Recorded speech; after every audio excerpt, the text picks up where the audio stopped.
10औं दिनको यात्रा थियो। बिहानैदेखि चम्किलो गणेश हिमालको दृश्यले मुटु आनन्दित बनायो। हामी हाम्रो गाइड मार्कुस तामाङ दाई र उहाँका भाइसँग बिहानै भेट भयो। उहाँहरू रातभरि जंगलमै हुनुहुन्थ्यो रे, न त खाना न त ओट्नै। उहाँहरूको समूहमा बिरामी बहिनी पनि हुनुहुन्थ्यो। सबैलाई हेली मार्फत लगिएको थियो, तर मार्कुस दाई र उहाँका भाइ हेलिकप्टरको आशामा हेलिकप्टर पर्खेर रातभर बस्नु पर्यो। सायद मौसम खराब भएर होला हेलिकप्टर आउन सकेन। तर ती सबै कुरा बिर्सौं। हामीले उहाँहरूलाई सकुशल भेट्यौं, त्यो नै सबैभन्दा ठूलो कुरा हो। त्यसपछि हामीले चिया खान थाल्यौं। भात त थिएन, त्यसैले चिया र बिस्कुट खाएरै हामी फेरि हिँड्न थाल्यौं।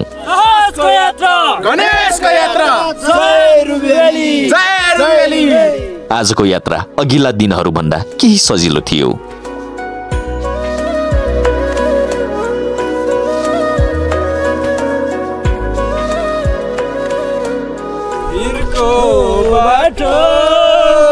हिँड्न पर्छ जागिर भनेकै यस्तै रहेछ।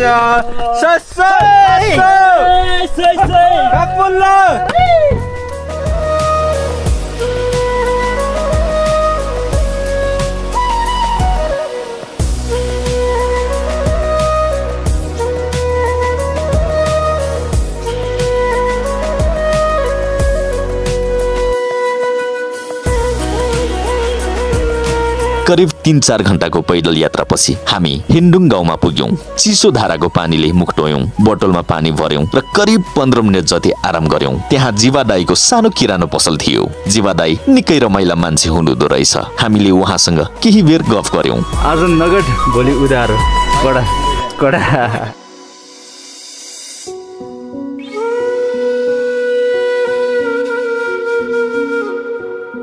त्यसपछि केही बेर विश्राम गरेर हामी 1 घण्टापछि गाउँकै एक होटलमा गएर खाना खायौं।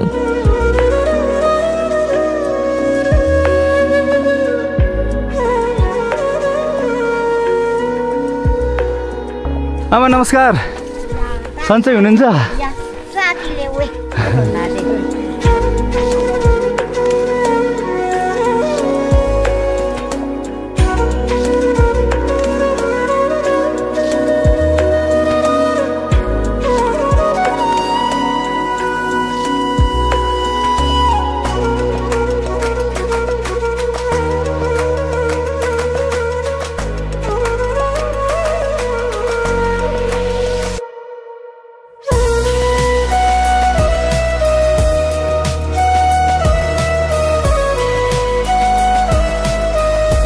सब स्टिकर तासेर ल बाल्यकालको याद आयो। जस्तै भयो स्टिकर। 15 मिनेट जति आराम गरेपछि दिउँसो करिब 1 बजे फेरि हिँड्न थाल्यौं। राम्रो आएको छ।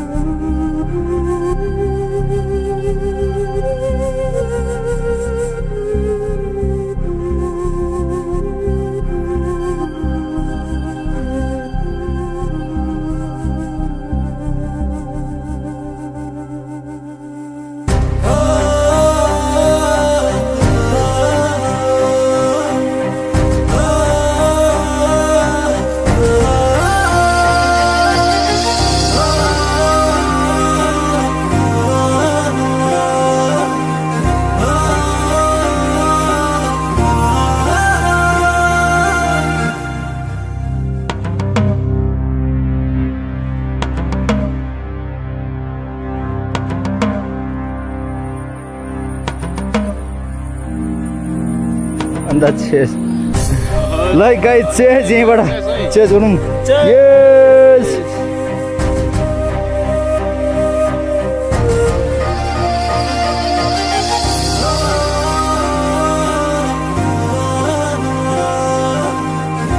लगातार 4 घण्टा हिँडेपछि हामी रुबी भ्याली गाउँपालिका वडा नम्बर 4 मा पर्ने पेन्टिसे टाटो पानीमा पुग्यौं।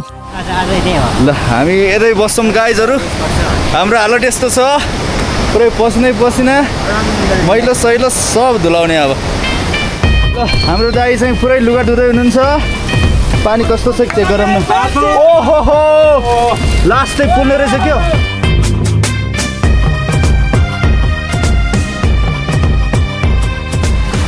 माइले मलाई त यस्तो पोलिरहेछ कि पढ्नु यार ब्रो। गाइजहरू हामीलाई कस्तो फिल भइरहेछ थाहा छ? हामीलाई चाहिँ पुरै एकजनाले आगो बालेर छ नि पुरै भाँडोमा हालेको जस्तो फिल भइरहेछ।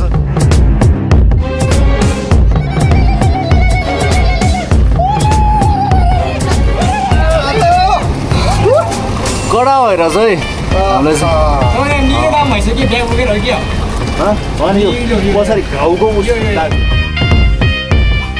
हामी झन्डै 1 घण्टासम्म तातो पानीमा रमायौं। पानी अत्यन्तै तातो थियो।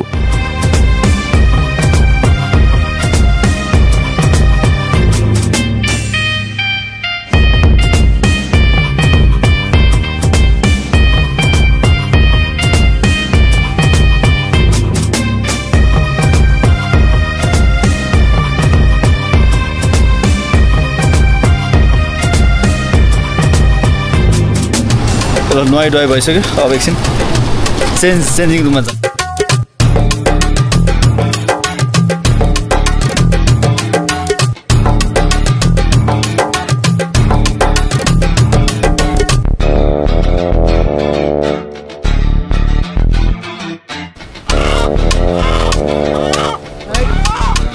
त्यसपछि हामीले 2वटा कुखुरा किन्यौं, काट्यौं र मासु पकायौं। धेरै दिनपछि मासुको स्वाद पाउँदा अत्यन्तै सन्तुष्टि मिल्यो। त्यो रात निकै सन्तोषजनक निन्द्रा लाग्यो। अन्त्यमा आजको यात्रा सुखद र सम्झना लायक रह्यो। गणेश हिमालको अनुपम दृश्य, मर्कुस दाइहरूसँगको भेट, हिन्डुङ गाउँको रमाइलो क्षण र पेन्टिसे तातो पानीको आरामदायी वातावरण, यी सबै कुराहरूले आजको दिनलाई साँच्चीकै विशेष बनायो। यात्रा अझै बाँकी छ, रोमाञ्चकता अझै छ। अबका लागि यति नै। अर्को भागमा फेरि भेटौँला।